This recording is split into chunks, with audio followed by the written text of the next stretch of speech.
महाराष्ट्राच्या स्थापनेपासून सर्वाधिक अशा पैचं जनमताचा कौल महायुतीला महाराष्ट्रातल्या जनतेने त्या ठिकाणी दिला.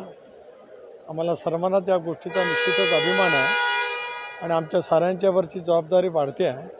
त्यामुळे पुढची 5 वर्ष महाराष्ट्राच्या प्रगतीपथावरची देवेंद्रच्या नेतृत्वाखाली, एकनाथराव अजितदादांच्या नेतृत्वाखाली झालेली आपल्याला महाराष्ट्रामध्ये निश्चितपणाने पाहायला मिळेल. साहेब, मंत्रिमंडळ विस्तार उद्या होतोय, कोणाकोणाला संधी आहे आणि कशा पद्धतीचा नेमका फॉर्म्युला? काही क्षणाची वाट पाहूया आपण. माहिती समोर येते की भुजबळ साहेबांना फोन्स जे आहेत ते आपल्याकडून गेलेले आहेत आणि त्यांना नाही, कोणाला काय फोन वगैरे काही झालेलं नाही आहे. उद्या आमचा कार्यक्रम विदर्भातल्या संबंध 11 जिल्ह्यांतील पक्षाचा कार्यकर्त्यांचा मेळावा आम्ही नियोजित ठेवला होता. अपेक्षित आम्हाला असं होतं की कदाचित आज मुंबईमध्ये शपथविधी होईल, पण तो उद्या शपथविधी आहे. ती वेळ आम्ही थोडीशी अलीकडची केली.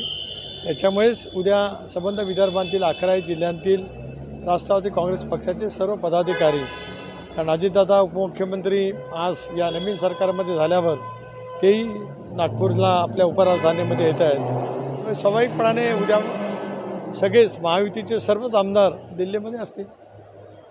किती मंत्र्यांचा शपथविधी?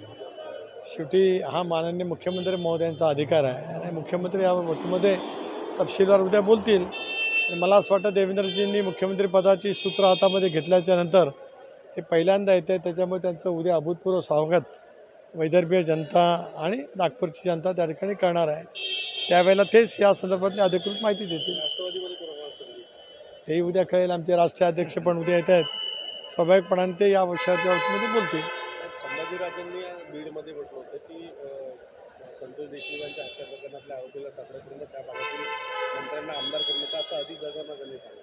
ठीक आहे, शेवटी संभाजीराजाने त्यांचं मत व्यक्त केलं असेल.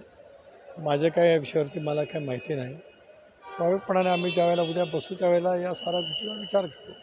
धन्यवाद.